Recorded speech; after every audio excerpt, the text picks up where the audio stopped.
I can still not hear you. All right, so here goes again. Third time's the charm. Now, Nixtaco. When we moved here 10 years ago, about 7 years ago, we started with the idea of opening a restaurant that would bring us back to our hometown of Monterrey. We're missing the food from there. Most of the Mexican offerings at the time were inspired in foods from Jalisco and or Michoacan. And I mean, I love carnitas. We actually introduced carnitas on the menu today. People were asking for it, so hey, give people what they want, right? And in looking for a concept differentiator, I had this memory of my mom cooking corn at night, taking it to the mill the next morning, having it ground for masa to make the tortillas for that day. Then this whole thing disappeared with the advent of industrialization. Big companies, Maseca specifically, what they did is that they set up small tortillas inside markets, inside marketplaces. Like suppose you go to Whole Foods and they're making tortillas there. So there was a hassle was solved. There was no need to cook corn, go to the mill, leave it there, come back later, grind it, and then make the tortillas. You could go do your grocery shopping and come home with freshly made tortillas right there. They sucked, if you ask me. That's when I started eating flour tortillas because flavorless, cardboardy. That's my opinion. Anyways, so when we decided let's do a taqueria, let's do an a la carte taqueria, where you can make your own, just like if you were a street cart, where you can give me one of these, two of that, one of these, two of this, and one of that. Instead of one order of this, oh, but I don't want 4 of those, I just want 1. So we wanted to do it that way. And we were thinking, okay, how do you make an amazing taco? Well, you have to have everything in it that's amazing, from the bottom up. And the issue that we were encountering everywhere, even in Mexico, up until recently, because this whole bring nixtamal back thing is happening. But even before, that as good as a taco was, you would pick it up and the tortilla was horrible. So I started thinking, okay, how do I fix that? Okay, well, I need to cook my corn and grind my corn and make my masa and make my tortillas. And the whole concept started. I still can't hear you though, but and the whole concept started around that. So the name Nixtaco, well, the other way, it's in reverse, is a portmanteau of Nixtamal tacos, because we make tacos in Nixtamal tortillas. We cook the corn every day, we grind it, we make the masa, and that's how it was born. The braces, the flavors, the recipes, they all have the very distinct flavor of Northeastern cuisine, Northeastern Mexican cuisine, which is very cumin heavy, oregano, black pepper, allspice, and those are the essential backbones of our recipes. We've been open now for 4 years. It's going to be 4 years in 2 weeks at that location. But before that, we did farmers markets and we did pop-ups for about a year. So the concept really has been around for about 5 years, yeah. And that's the story.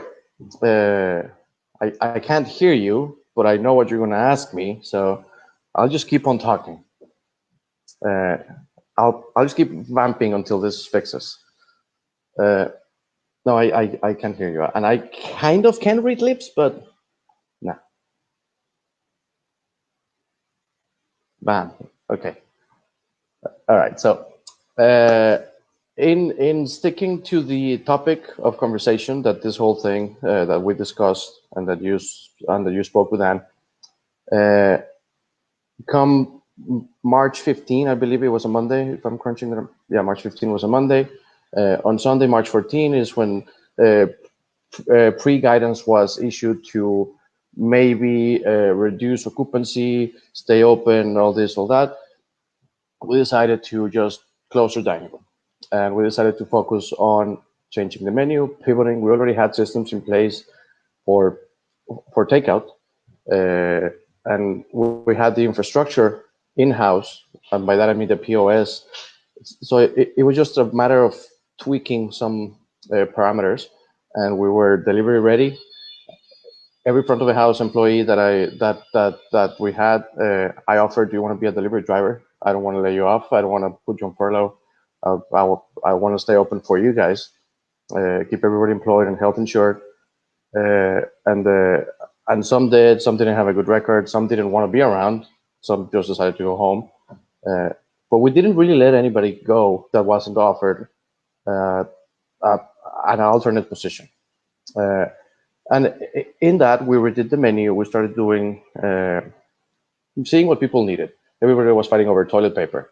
As restaurants, we have access to big box suppliers. So we started sending a roll of toilet paper with every order at the beginning.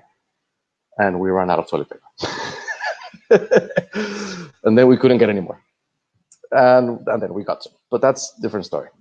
So we started selling it at cost. The same with the produce that we have access to, that we get delivered every day. Produce Express has been doing an amazing job in keeping the supply chain in place, and we're very thankful for that. We still get delivery 7 days a week, and they rarely short us on anything. Others, not because they're not well organized, but just because the entire supply chain has been suffering.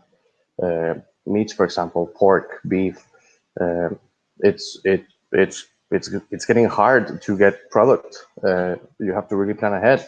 In lieu of getting deliveries every day, now we're getting meat deliveries once a week, and you have to deal with that. But I'm digressing. We adjusted the menu to compensate for those shortcomings, and then we started talking with some other restaurants in Sacramento, specifically Cannon, Mulvaney's, Alora, Camden. Specifically, Brad and I started talking, and then Brad spoke to Clay, his business partner, who did an amazing job in setting the whole thing up. We started the Family Meal Initiative. Unfortunately for me, the first round of funds came from the city of Sacramento, and it's understandable, so I was swept.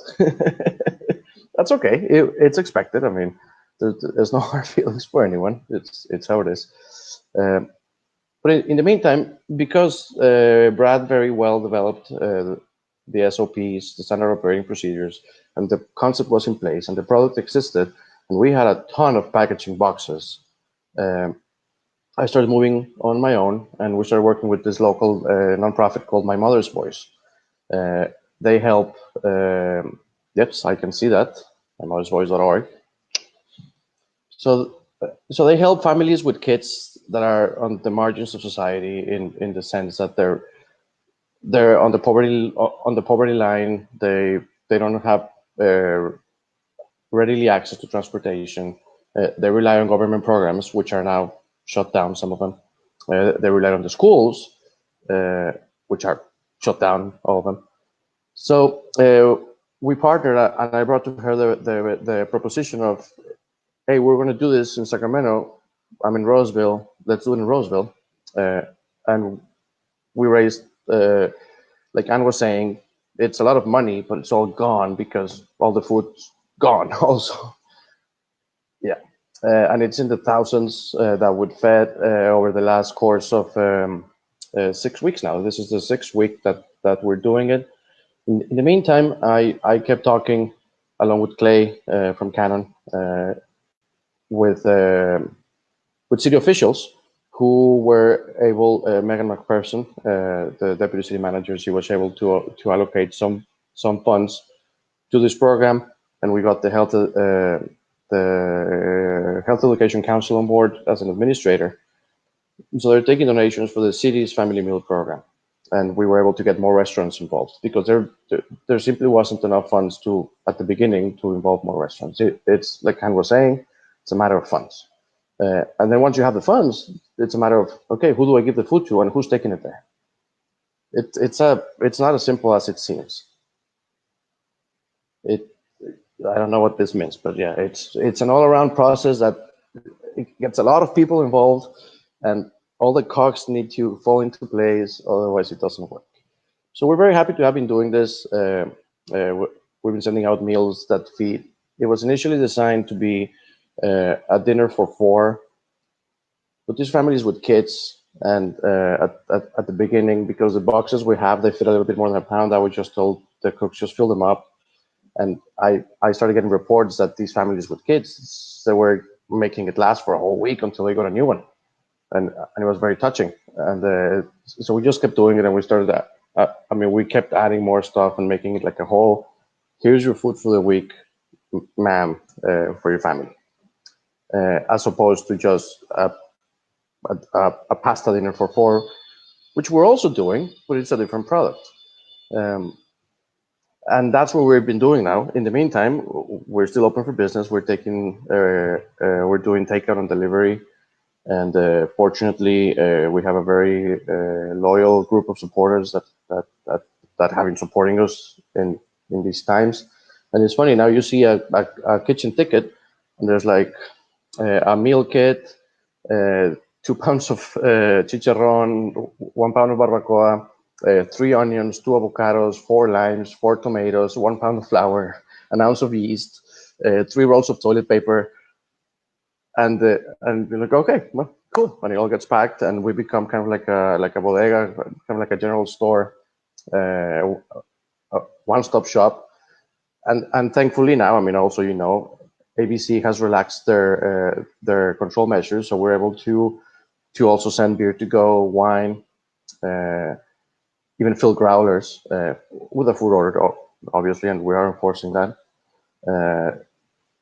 So it really became like a one-stop shop without even really necessarily planning for it, and the concept works. It's between yesterday and today, it's convenient we had this conversation today. We've been getting a lot of calls and a lot of attempts to walk into the dining room, which we have had closed since March 15. And we respectfully say, well, the dining room is closed. We're only taking orders online. It's as contactless as possible. I still have a staff of 17. Everybody wants to be safe. Everybody wants to keep working. And everybody's going, as far as I know, you never know, but the directive is you go from the restaurant to your house, and from your house to the restaurant, whatever you need, we have it here. You don't need to go anywhere, and everything's closed anyways. But now it's changing. So there's restaurants that are preparing to open with revised occupancy guidelines. I've been getting that question since yesterday and today, like I was saying, and we're not. We decided that we're not going to attempt to do that because I don't see it working at our location. It's restaurants that have large patio areas, large parking spaces that you can make this and you can accommodate this. In our case, thankfully, like I said, we've had a very loyal group of supporters. We're extremely thankful for that. But really, reopening the dining room at this point, it doesn't make sense for us because we won't be able to. We will be able to fit there like 3 tables. It's a small space, and we won't be able to give the service that we want to give. And we can't reopen the bar, so we need to dining. It's not about reopening the bar or not. We don't have anywhere to seat more people. We don't have open spaces. We don't have the parking lot is graded like this. It's so, and we need the dining room as a triage area for packing. So we have shelves all over the place. It's just a different model at this point, and we're happy with it. Obviously, it's not the same, but given the circumstances, I think we're doing okay.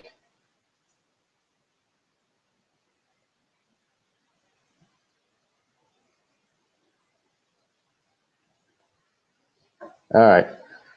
I'm sorry about that. I don't know if it's on my end or your end, but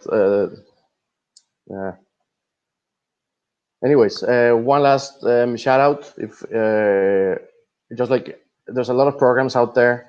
If you can, whatever you can, it really helps the local economies. Choose the one that you like. If you like the one that we're doing, it's My Mother's Voice.